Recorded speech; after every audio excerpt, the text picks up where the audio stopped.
ఉద్యమాల వేదిక OU campus వేడెక్కింది. ఏకమయ్యాయి విద్యార్థి సంఘాలు. నిర్బంధాలను అడ్డుకుంటామని హెచ్చరించాయి. ఏకంగా వైస్ ఛాన్సలర్పై దండయాత్రకు సిద్ధమయ్యాయి. ఇంతకీ విద్యార్థుల ఆగ్రహానికి కారణమేమిటి? ఉస్మానియా యూనివర్సిటీలో ధర్నాలు, నిరసనలపై నిషేధాన్ని విధిస్తూ రిజిస్ట్రార్ సర్క్యులర్ జారీ చేయడంపై విద్యార్థి సంఘాల నేతలు భగ్గుమన్నారు. నిరసన తెలిపే హక్కుల్ని కాలరాస్తున్నారంటూ మండిపడ్డారు. ఆర్ట్స్ కాలేజ్ ప్రాంగణంలో సర్క్యులర్ కాపీలు తగలబెట్టి నిరసన వ్యక్తం చేశారు. వీసీకి వ్యతిరేకంగా నినాదాలు చేస్తూ ఆందోళనకు దిగడంతో పోలీసులు వారిని అదుపులోకి తీసుకుని స్టేషన్కు తరలించారు.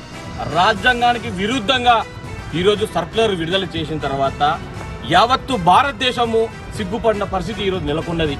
ఉస్మానియా చూసి ఏ ప్రభుత్వం అధికారంలో ఉన్నా కానీ ప్రతిపక్ష హోదా నిర్వహించి ప్రభుత్వాన్ని అడిగి విద్యార్థులకు, పౌరునికి, ప్రజలకు న్యాయం చేసే గడ్డ ఈరోజు ఉస్మానియా గడ్డ. ఈ గడ్డలో మాకు చదువు చెప్తలేరు, చదువు చెప్పండి అయ్యా అంటే కేసు పెడతా అనడం, అరే విద్య అందడం లేదు, సరిగ్గా అందించడం అడిగితే కూడా తప్పట. నైజాంకు వ్యతిరేకంగా జరిగిన పోరాటంలో కూడా విద్యార్థులు కీలకంగా వ్యవహరించారని అన్నారు ఆర్ట్స్ కాలేజ్ ప్రిన్సిపల్ ఖాసిం. న్యాయమైన అంశాలు, సమాజంలో జరిగే అన్యాయంపై తమ సంఘీభావాన్ని కొనసాగించే ప్రక్రియను ఆపాలనుకోవడం సరికాదన్నారు. ఉస్మానియా విశ్వవిద్యాలయంలో చదువుకునే విద్యార్థులందరూ కూడా న్యాయమైన అంశాల పట్ల లేదా సమాజంలో జరిగే అన్యాయం పట్ల, వివిధ రకాల ఆందోళన పట్ల తమ సంఘీభావాన్ని ప్రకటించడం అనేది ఒక లెగసీగా కొనసాగుతున్నది. ఆ లెగసీని కంటిన్యూ చేయడంలో ఎలాంటి అభ్యంతరాలు ఉండవలసిన అవసరం లేదు. ఓయూలో నిషేధాజ్ఞలపై BRS working president KTR tweet వేదికగా స్పందించారు. నిరసనలపై ఉక్కుపాదం మోపడం దుర్మార్గమన్నారు.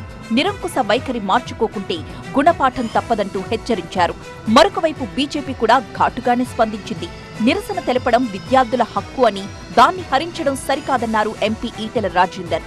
విద్యార్థుల ఆందోళనకు సంపూర్ణ మద్దతిస్తామన్నారు. అన్ని వైపుల నుంచి ఓయూలో నిషేధాజ్ఞలపై వ్యతిరేకత వస్తోంది.